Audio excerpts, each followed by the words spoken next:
If an avoidant respects you, it doesn't look like love, it looks like restraint. This is the first thing most people misunderstand. When an avoidant begins to respect you, they don't suddenly become warmer, more expressive, or emotionally available. In fact, they often become quieter, more measured, less reactive. And that silence confuses people who are used to equating interest with pursuit.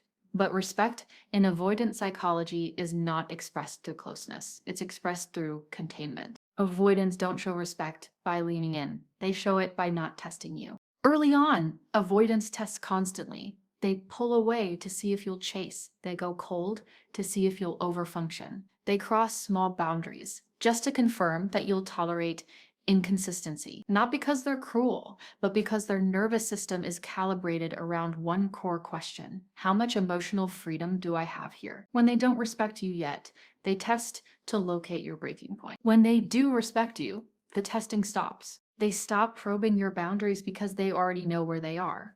They stop pushing just to see if you'll bend, because they've learned you don't. They no longer need to create distance to regulate themselves at your expense, because you've shown them something unfamiliar. You regulate yourself without them. And that's the moment something shifts internally for them. They realize something dangerous. You don't collapse. You don't spiral when they pull back. You don't chase clarity when things go quiet. You don't perform emotional labor to keep the connection alive. You don't punish them, but you also don't make their avoidance safe. You remain intact whether they move closer or farther away. For an avoidant, that's rare. They've met plenty of people who wanted closeness, plenty of people who confused attachment with attachment anxiety, plenty of people who mistook intensity for intimacy, but very few who could hold themselves steady inside emotional uncertainty without turning it into drama, pressure, or pursuit. Most people try to secure closeness by leaning forward. You secured respect by standing still, and that's why it lands so differently. Respect forms when they realize, often subconsciously, this person doesn't need me to stay regulated. In other words, your emotional state is no longer contingent on their behavior. They are not responsible for your calm, your worth, or your stability. And that removes a burden they didn't even know they were carrying. Avoidants don't fear closeness because they don't want connection. They fear closeness because they associate it with responsibility for another person's emotional regulation. They learned early on that intimacy equals obligation, that being needed equals being trapped, that someone else's emotions will eventually become their problem. When you show them that you are emotionally self-contained, something recalibrates. They don't feel chased. They don't feel cornered. They don't feel responsible. They feel careful. And that carefulness is respect. It's not affection yet. It's not vulnerability. It's not attachment. But it's the first time they stop seeing you as emotionally predictable and start seeing you as emotionally sovereign. And once that happens, the entire dynamic changes. They are no longer managing you. They are responding to you. But that's the moment you stop being someone they interact with and start being someone they orient around. This isn't validation, it's a threshold. This is where most people get it wrong. They feel the shift. The testing stopped. The tone changes. The avoidant becomes more respectful, more measured, more intentional, and the immediate impulse is to interpret this as success, as validation, as proof that it worked. But respect from an avoidant is not a reward. It's a threshold. It's the line you cross where the old dynamic can no longer exist. Once you earn it, they no longer feel safe, disappearing without consequence. They no longer feel comfortable withdrawing without cost. They can no longer return as if nothing happened without accountability, without recalibration, without awareness. And that's why this phase is not for everyone, because respect raises the stakes for both of you. For them, it means they can't unconsciously rely on your emotional availability to cushion their avoidance. They can't assume you'll still be there, unchanged, unaffected, endlessly patient. Your presence is no longer guaranteed by your attachment. It's conditional on alignment. For you, it means something even harder. You can't go back. The moment you over-explain yourself to regain closeness, respect erodes. The moment you rechase to restore connection, the dynamic collapses. The moment you feel the urge to reprove your worth, to remind them of your value, to justify your boundaries, you undo the very thing that created the shift. Because respect collapses the moment it senses self-abandonment. Avoidants are exquisitely sensitive to incongruence. They may not articulate it, but they feel it immediately. If you say you're grounded but behave anxiously, they sense the gap. If you present as secure but act from fear, they feel the pull underneath the silence. And once they sense that you're holding your ground as a strategy rather than a truth, respect evaporates. This is why this stage is not for everyone, because it requires something most people are not ready to give up: the need to be chosen. Respect from an avoidant does not come with reassurance. It does not come with clarity. It does not come with immediate emotional reward. It comes with uncertainty, but a different kind. Not the uncertainty of do I match, but the uncertainty of what happens next if I don't abandon myself. Many people at this point flinch. They feel the space.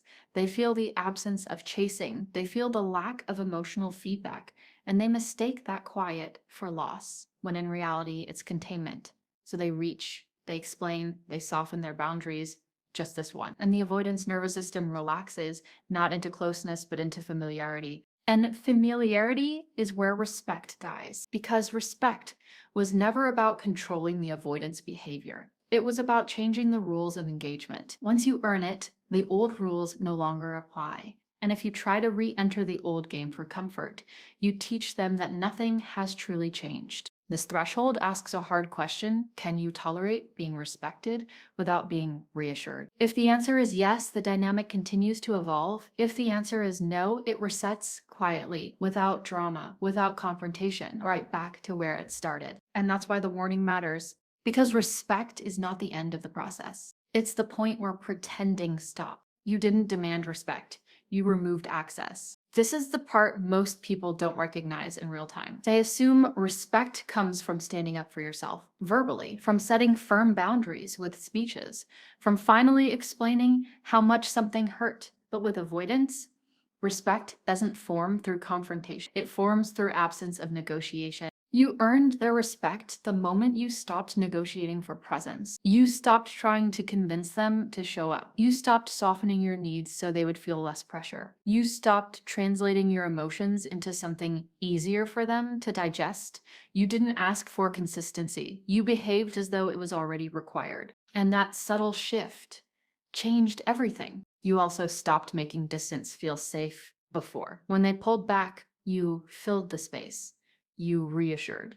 You overfunctioned. You made their withdrawal comfortable by staying emotionally available without reciprocity. That taught them something very specific: distance had no cost. When you stopped doing that, you didn't create drama. You didn't accuse. You didn't punish. You simply removed yourself from emotional proximity when consistency disappeared. Not in anger, not in protest. In neutrality. And neutrality is unsettling to an avoidant. You also stopped absorbing emotional inconsistency. You no longer rationalize their hot and cold behavior. You no longer frame their withdrawal as stress, fear, or timing. You didn't internalize their inconsistency as something you needed to fix. You let their behavior speak for itself. That's when the dynamic shifted. You didn't punish them. You didn't threaten to leave. You didn't announce boundaries with ultimatums or emotional declarations. You didn't say, if you don't change, I'm gone. You simply lived as though access to you required presence, not potential. And avoidants don't respond to words. They respond to consequences that aren't emotional. Emotional consequences: crying, pleading, explaining, withdrawing dramatically, are familiar to them. They know how to regulate around those. They know how to detach, minimize, or wait them out. But non-emotional consequences, those are harder to dismiss. When access changes without drama, without hostility, without neediness, their nervous system doesn't know how to categorize it. There's no fight, no chase, no reassurance to reject or accept, just a quiet recalibration of availability. And that unsettled them, because suddenly they were no longer managing your emotions. They were managing uncertainty, and avoidants are far more comfortable with distance than with uncertainty. Distance is familiar. Uncertainty threatens control. When you removed access without explanation, something important happened internally for them. They realized that closeness with you was not guaranteed by time, history, or potential. It was contingent on behavior, and that realization introduces risk, not of abandonment, but of misalignment. They could no longer assume you'd stay emotionally reachable, no matter how they showed up. And respect begins where entitlement ends. You didn't earn their respect by becoming colder. You earned it by becoming congruent. Your internal standards finally matched your external behavior, and for an avoidant, that alignment is impossible to ignore. They didn't fear losing you, they feared misjudging you. This is where the story usually gets misread. People assume the avoidant starts to panic about losing the relationship. That fear comes later, if at all. What happens first is far more subtle and far more destabilizing. Attraction makes avoidance curious. Respect makes them recalculate. Curiosity is light, it's playful, it's low risk. It allows them to engage without investment. But recalculation requires self-awareness. It forces them to reevaluate assumptions they didn't know they were making. They start wondering things they don't say out loud. Did I underestimate them? Why didn't they react the way others do? Why don't I feel in control anymore? That last question is the most important. Avoidants feel safest when they believe they understand the emotional terrain, when they know how someone will respond, when they can predict reactions and manage proximity accordingly. Control for them isn't about dominance, it's about emotional safety. When you stopped reacting in familiar ways, you disrupted that safety. Not by being unpredictable, but by being self-directed. They couldn't categorize you anymore. You didn't pursue when they pulled away. You didn't punish when they distanced. You didn't perform independence to provoke them. You simply adjusted your availability in response to reality, and that introduced cognitive disruption. This isn't longing yet. It doesn't feel romantic. It doesn't come with missing you or fantasizing about closeness. It comes with mental noise, a low-grade hum of unease, a sense that something shifted and they don't know exactly why. Their internal narrative starts to wobble. Maybe I'm not as central as I thought. Maybe they're not as invested as I assumed. Maybe I misread the power dynamic. And that's the crack. Avoidants don't open through emotional pressure. They open through internal contradiction. When their assumptions no longer align with reality, their defenses weaken, not because they want closeness, but because their model of the relationship no longer works. They're used to people wanting more. They're used to being pursued, needed, waited for. That reinforces their identity as the one who controls pace and distance. When that script fails, it forces introspection. And introspection is uncomfortable for an avoidant. They may not reach out, they may not express anything, but internally, something has changed. You're no longer just someone they liked. You're someone who disrupted their sense of control without trying to take it. That's why this phase often feels anticlimactic to the person experiencing it. There's no dramatic shift, no confession, no apology, just a subtle change in tone, more care in their words, more awareness in their distance, more hesitation before pulling away. They are recalculating, and that recalculation is the first real opening, not to intimacy, but to respect-driven awareness. It's the moment you stop being an underestimated. And once that happens, the dynamic can no longer return to what it was. When an avoidance slows down, it's not hesitation, it's assessment. One of the clearest signs you've crossed into a different category for an avoidant is the way their pacing changes.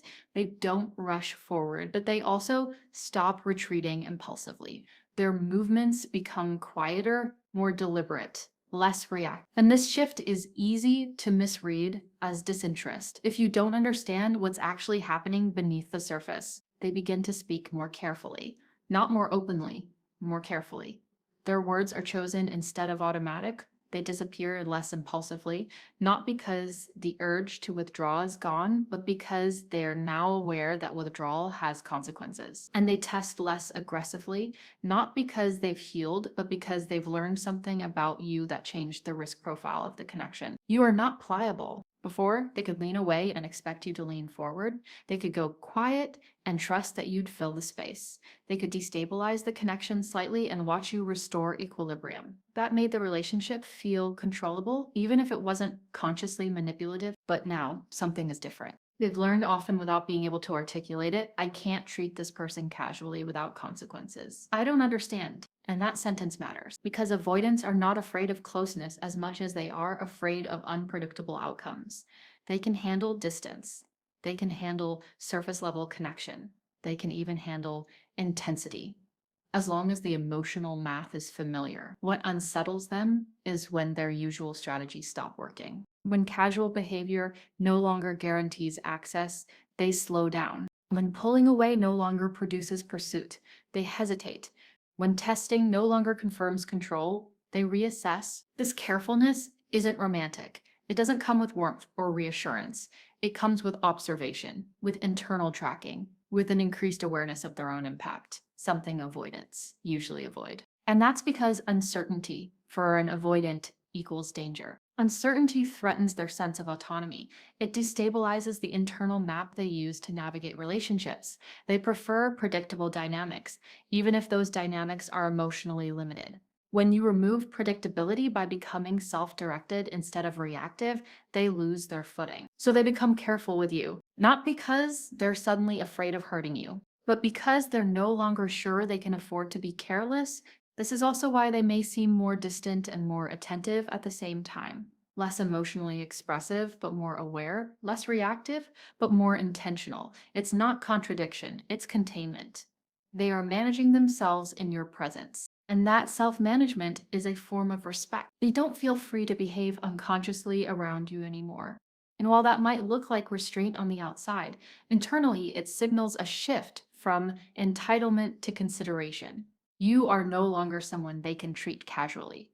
You are someone whose presence requires awareness. That's not closeness yet, but it's the groundwork for it. They will offer distance just enough to see if you chase. This is the moment where most people undo everything they've built.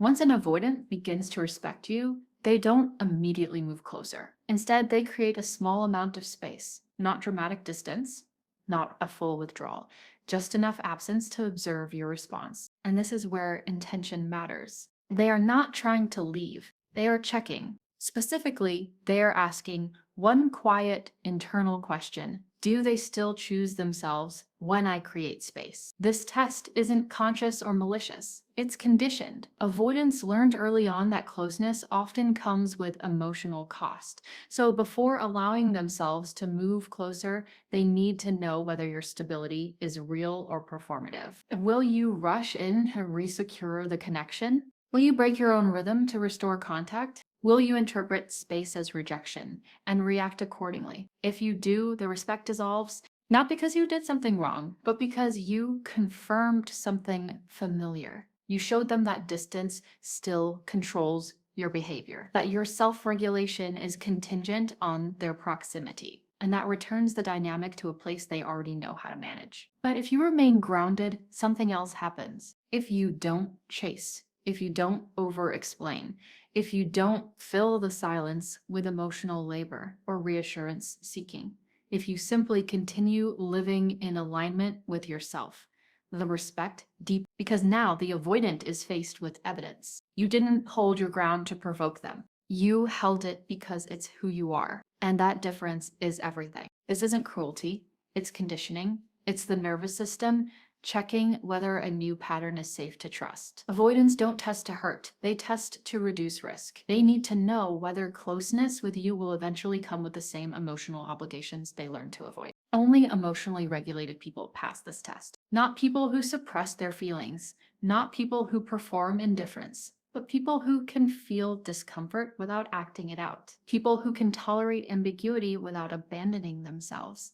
People who don't need immediate reassurance to stay grounded. Passing this test doesn't mean the avoidant suddenly opens up. It means they stop preparing to escape. And that's subtle, but significant. They may reach out more intentionally. They may maintain contact more consistently. They may become more transparent in small ways, or they may simply stop creating distance to see what you'll do. And if you're not watching closely, you'll miss it. Because this stage doesn't come with fireworks. It comes with less volatility, less push-pull, less drama, which is why people who are addicted to intensity often sabotage it. They mistake calm for boredom.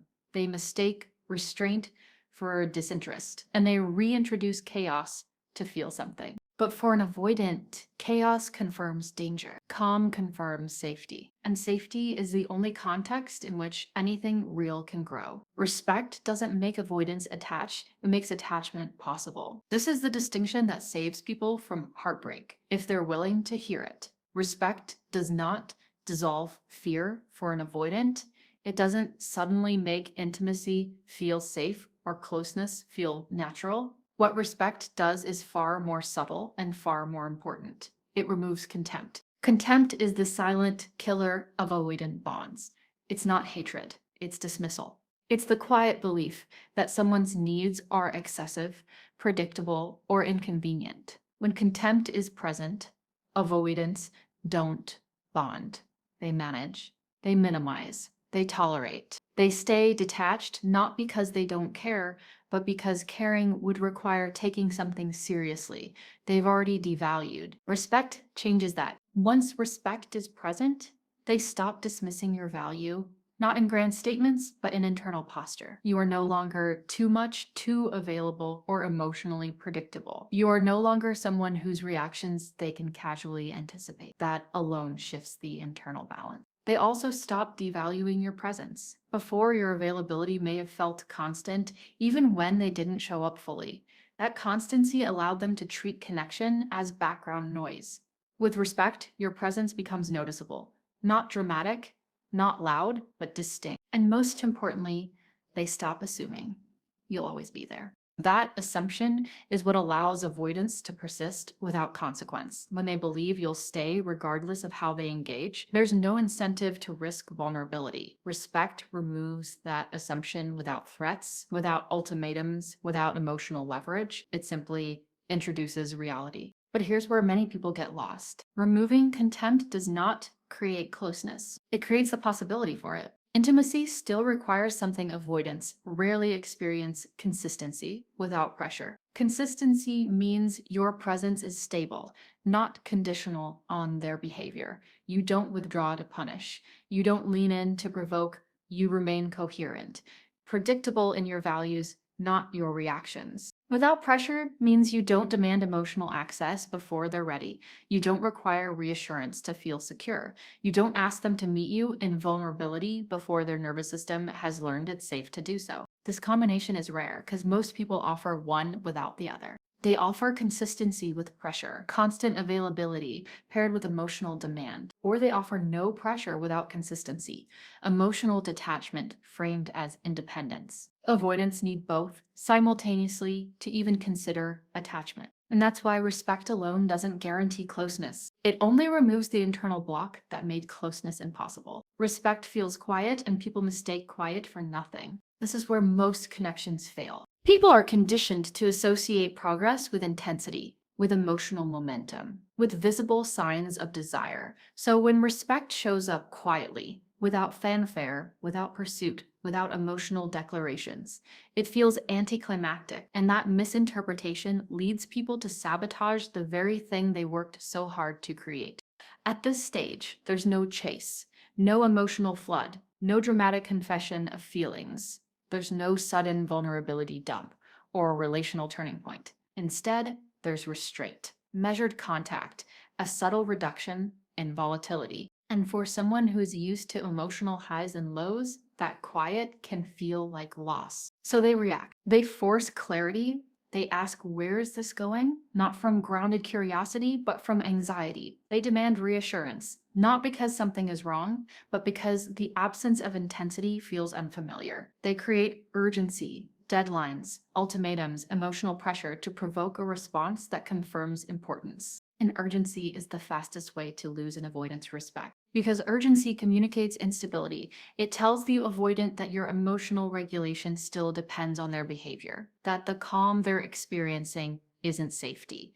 It's temporary suppression. Silence at the stage is not absence. It's containment. It's the avoidant holding themselves back instead of pulling away. It's them managing their impulses instead of acting on them. It's the nervous system learning that connection doesn't require escape. When you misread that containment as disinterest, you break the spell. You reintroduce emotional demand. You collapse the space that allowed respect to form. You confirm the avoidance original fear that closeness will eventually come with pressure. This stage asks for something most people aren't practiced in: restraint without withdrawal. You don't lean in, you don't lean away, you stay present, but not performative, available, but not demanding, open, but not exposed. And that balance is uncomfortable because it doesn't give you immediate feedback. There's no validation, no emotional payoff, just a quiet sense that the dynamic has changed, even if nothing obvious is happening on the surface. People who can tolerate this stage without forcing resolution allow something rare to develop. Not a rush into intimacy, but a slow unwinding of avoidance. The gradual replacement of defense with consideration. The subtle shift from managing distance to exploring proximity. People who can't tolerate it rush to fill the silence. And in doing so, they teach the avoidant that nothing has actually changed. Respect doesn't grow in noise. It grows in space that isn't used to demand. You didn't change, you outgrew who could access you. This is the part few people talk about, honestly. Earning an avoidance respect rarely happens in isolation. It almost always follows loss, not just the loss of a relationship, but the loss of familiar dynamics, familiar roles, and familiar versions of yourself that other people had grown comfortable relying on. You stopped being available on demand, not because you became distant or cold, but because you stopped organizing your life around other people's emotional convenience. You no longer reshaped your schedule, your energy, or your boundaries to accommodate inconsistency. Your time became intentional instead of reactive. You also stopped being emotionally negotiable. Before, your needs were flexible, your standards were adjustable, your discomfort was something you were willing to manage quietly to preserve connection. But at some point, that flexibility turned into self-erasure. When you stopped negotiating your emotional baseline, something changed. You no longer accepted partial presence as effort. You no longer treated ambiguity as intimacy. And perhaps most importantly, you stopped being defined by their response. Their attention no longer determined your worth. Their distance no longer dictated your mood. Their inconsistency no longer sent you into self-questioning spirals. You still felt things: disappointment, sadness, longing, but those feelings stopped controlling your behavior. And that shift had consequences. People who relied on your overgiving felt the loss immediately, not because you withdrew love, but because you withdrew access. You stopped doing the emotional work for two people. You stopped smoothing over discomfort. You stopped making yourself smaller so others could feel safe staying the same. Those relationships couldn't survive the recalibration, not because you became difficult, but because they were built on access that no longer existed. This level of self-respect filters everyone, not just avoidance. Friends who benefited from your availability without reciprocity drifted away. Connections that thrived on your emotional labor lost momentum. Even familiar bonds may have felt strained, not because you did something wrong, but because the unspoken agreements changed. You stopped saying yes by default, and that revealed who was attached to you and who was attached to what you provide. This can feel like loss, and in many ways it is. But it's also clarity, the kind that hurts quietly and heals slowly, the kind that doesn't announce itself as growth until you look back and realize how much lighter you feel, carrying only what belongs to you. Earning an avoidance respect wasn't the cause of this loss. It was the evidence of the change that made it inevitable. If this feels lonely, it's because it's selective. There's a particular kind of loneliness that comes with clarity. It doesn't feel like abandonment, it feels like space, wide, quiet, unoccupied by noise, but also unfilled by connection. And that space can feel unsettling if you're used to measuring your value by how needed you are. You didn't become harder. You became clearer. Clear about what you will and won't carry. Clear about what access requires. Clear about the difference between connection and emotional dependency. And clarity, while peaceful, is not crowded. Avoidants don't respect clarity because it feels good. They respect it because it limits their escape routes. When you are clear, there's no ambiguity to hide behind, no emotional chaos to disappear into, no confusion to exploit unintentionally. Your presence has edges, and edges create accountability, not through force, but through structure. This is why the stage isn't about winning them. Winning implies strategy. It implies outcome-focused behavior. It implies bending yourself into someone worth choosing. But respect only forms when that agenda dissolves, when your behavior stops being about influencing their response and starts being about honoring your own alignment. At this point, you are no longer trying to be chosen. You are choosing yourself in a way that is visible. And that visibility changes everything. Some avoidants will step closer, slowly, cautiously, because the absence of pressure allows curiosity to turn into presence. Others will step away, not because you weren't enough, but because clarity exposes what they're not ready to face. Both outcomes are honest, and honesty is the real reward here. The stage isn't the end of the story, it's the end of self-abandonment. From here, relationships no longer form through pursuit or endurance. They form through mutual orientation, through consistency that doesn't require convincing, through closeness that doesn't come at the cost of self-respect. Only from this place does anything real begin. Not because you finally learned how to handle avoidance, but because you became someone who doesn't need to.